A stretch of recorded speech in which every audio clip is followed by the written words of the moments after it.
हाय hello नमस्कार welcome back to my channel आपण मानकु मो चैनल को अनेक अनेक शुभेच्छा एंड वेलकम मु आपणक पई आउ एक न्यू जॉब वैकेंसी नहीं के आसीची। तो प्रथमे सर्वप्रथमे आपण माने पूर्व वीडियो को लाइक कमेंट शेयर सब्सक्राइब करिकी दियंतु।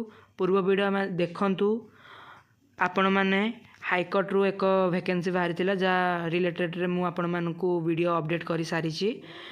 तो ये एक आउ न्यू जॉब वैकेंसी जहाँ जिंदल तरफ रु आमर आसीची जिंदल स्टील पावर। तो एबे मु आपन को ए जॉब रे केते कौन एप्लिकेशन फी केते एटा परमानेंट कि कौन जॉब एज लिमिट केते रहूची चलंतु एबे क्वालिफिकेशन कौन रहूची से विषय रे आमे ऑल अबाउट देखिबा कौन रहूची सबू। तो सर्वप्रथमे आपण माने ए वीडियो को लाइक कमेंट शेयर सब्सक्राइब कर दियंतु जहाँ द्वारा मु आपण मानक पई आहुरी न्यू न्यू जॉब वैकेंसी नहीं कि आसीबी। तो एबे आमे ए वीडियो को स्टार्ट करिबा। तो सर्वप्रथमे आपण एई वेबसाइट टा केमती पाइबे देखंतु मु स्टार्ट रु कहि दउची आपण माननकु। तो आपण सर्वप्रथमे उटे क्रोम ब्राउजर को जिबे सेठी सर्च करिवे ओडिशा गवर्नमेंट जॉब सर्च कला परे आपण स्क्रॉल डाउन करिवे देखिबे ओडिशा गवर्नमेंट जॉब रो ऑफिशियल वेबसाइट टा आपण मानकु आसी जिवो। देखंतु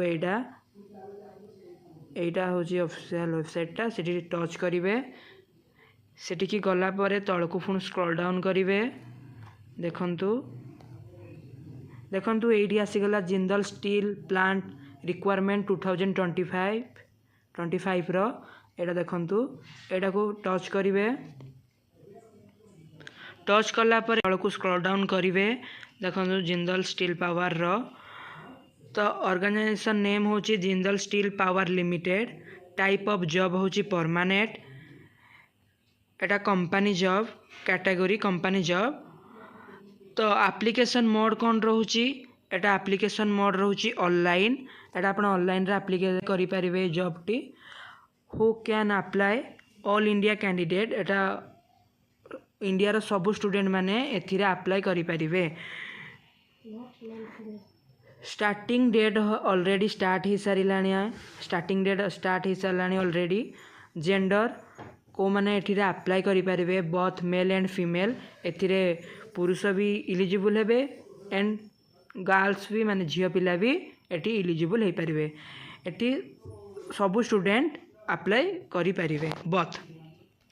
तो जानिबा में क्वालिफिकेशन कौन रहूची क्वालिफिकेशन रहूची as per Jindal steel power requirement official notification candidate should have complete 10th +2 diploma ITI graduation PG आपण आर्ट्स रे करि थांतु कि साइंस रे करि थांतु कि कॉमर्स रे करि थांतु सेतरे किछि नै आपण जोथिरे करिले भी इलिजिबल हे परिबे ए जॉब वैकेंसी पई। चलंतु एबे जानिबा जिंदल स्टील रे कौन कौन पोस्ट बाहरी चे associated manager manager executive store executive assistant engineer engineer executive engineer junior executive junior engineer associated general manager and more माने आहुरी अच्छी वैकेंसी आपण चाहिए देखिपारे जॉब पोस्टिंग। तो एते गुड़े पोस्ट बाहरी जिंदल तरफ रू आपण एथिरे जो थे अप्लाई करें आईटा नुहे कि आपण 10th करिथिबा दरकार +2 करिथिबा दरकार डिप्लोमा करिथिबा दरकार ग्रेजुएशन सेमिति नुह आपण 10th पास रो अलगा पोस्ट 12th पास रो अलगा पोस्ट ग्रेजुएशन रो अलगा 10th 12th ग्रेजुएशन करथिले आपण बड़ लेवल रो पाई परिबे पीजी करथिले आउडी बड़ लेवल आईटी करथिले टिके छोट लेवल एमती आपण जो पोस्ट रे हेले भी पाई परिबे। तो आपण क्वालिफिकेशन देखि देबे ऑफिशियल वेबसाइट अछि गोटे मु आपण कहि देबी।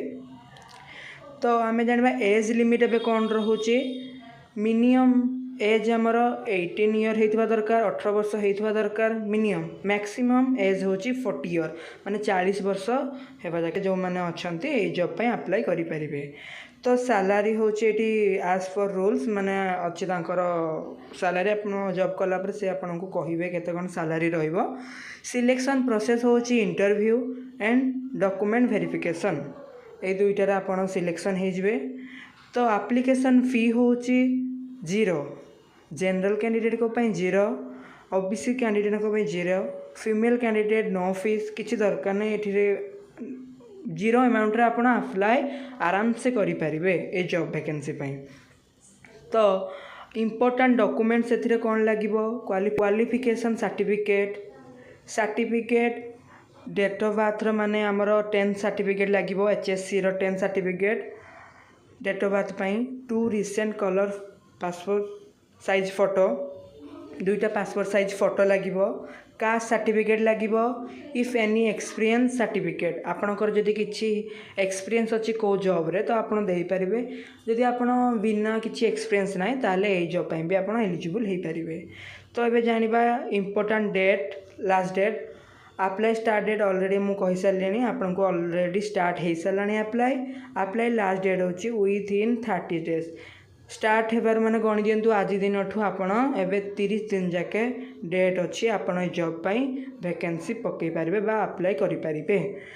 तो एबे जानतु अप्लाई केमती करिबा देखंतु एठी उडे लिखा आइची ऑनलाइन अप्लाई लिंक एटा देखंतु ऑनलाइन अप्लाई लिंक जोडी चेक हियर लगा सेठी आपण आराम से जाई कि ए जॉब रे अप्लाई करि पारिबे निज फोन रे कि आपण किछि इंटरनेट दुकान को जाकि आराम से एथिरे अप्लाई करि पारिबे।